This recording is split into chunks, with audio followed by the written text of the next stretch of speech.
Welcome back to help you with type 2. This is the first in the type 2 and food series, Food and Beverage Basics. I'm Julie Scalisi, a registered dietitian and certified in diabetes care and education in the US, taking my 40-year career to YouTube to reach more people who are living with the uninvited guest. The following are not hard and fast rules, basics to get you started on the right path. Number 1, don't panic. You'll learn, you'll practice, you'll get there. Number 2, eat. Eating is our fuel. Quality fuel can't be underestimated. Number 3, water is our hydration. 4, don't start any wacky diet plans. Don't fall for emotional gimmicks or reversal is guaranteed. Or if entire food or nutrient groups are eliminated, like carbohydrates. This kind of advice is out there, big red flag. So eat and drink is this video, so let's get to it. So imagine your body is an engine, because it is. And high-grade fuel is pretty much being able to recognize the food by looking at it.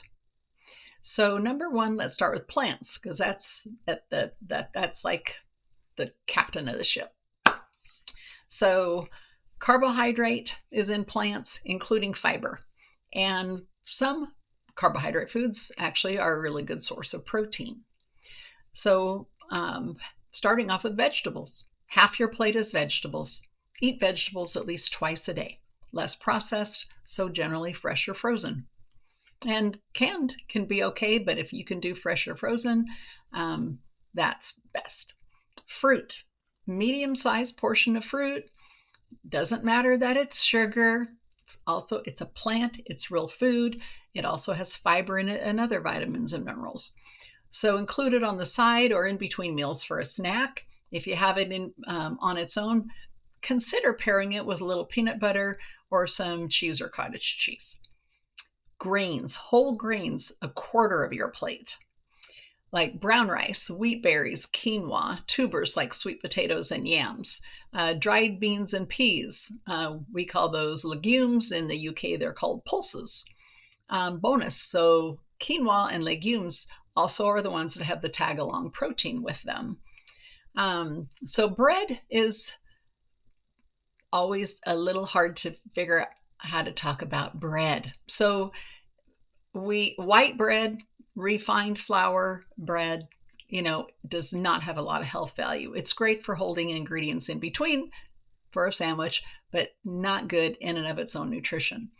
So any flour-based product, even whole grain bread or whole grain crackers, are going to digest a little faster than if you're eating wheat berries, because it has been highly milled. So the more mechanical manipulation a plant has had, that is also a form of processing. And so bread is always going to be a little faster to absorb into glucose because it's made from flour.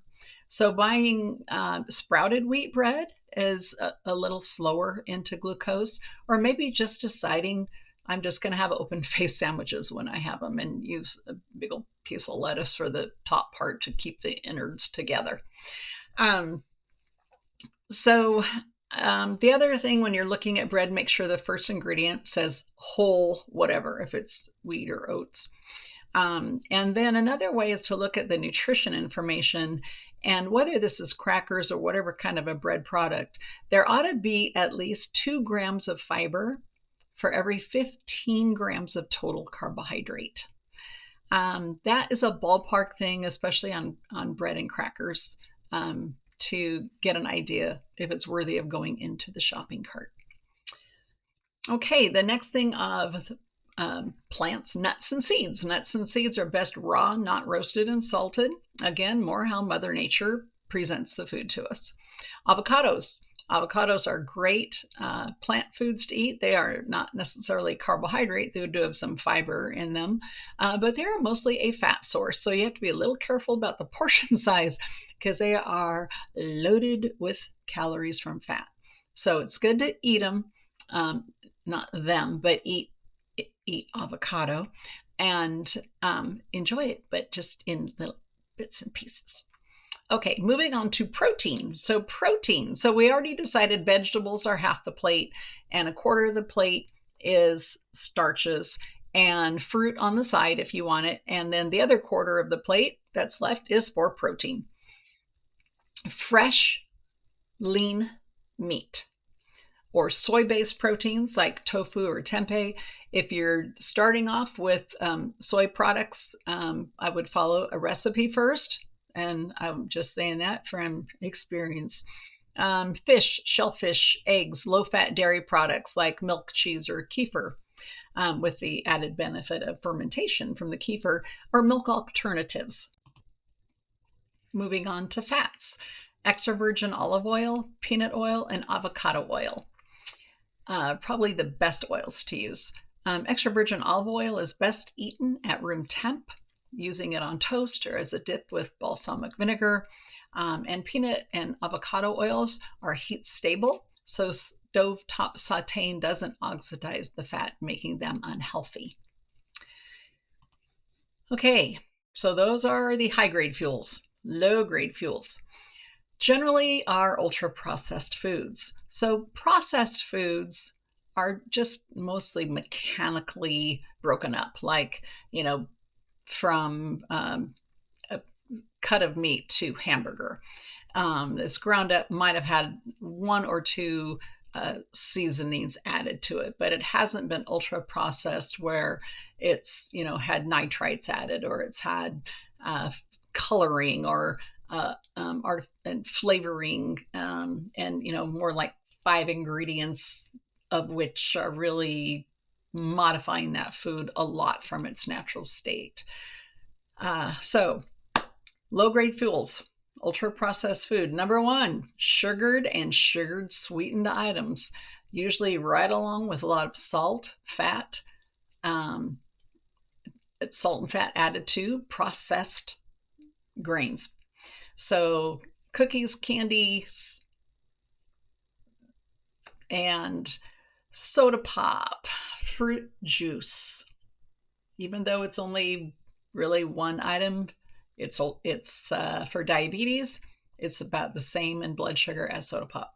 And that's kind of sad, I know. That's something to grieve. Energy drinks, flavored fancy coffee drinks, essentially any beverage with calories, besides if you're using dairy for a nutritional beverage to have during the day.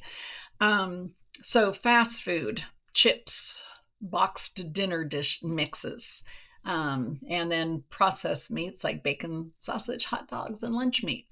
So also anything that has been deep fat fried. Doesn't matter what health claims they may say. If you're having sweet potato fries instead of French fries, not good once it goes in the deep fat fryer. Hot, extreme heat oil oxidizes fats, and it makes it unhealthy for our bodies, and it makes it pro-inflammatory, which is not a good thing. Plants, anti-inflammatory. Extra virgin olive oil, anti-inflammatory. Same with fish.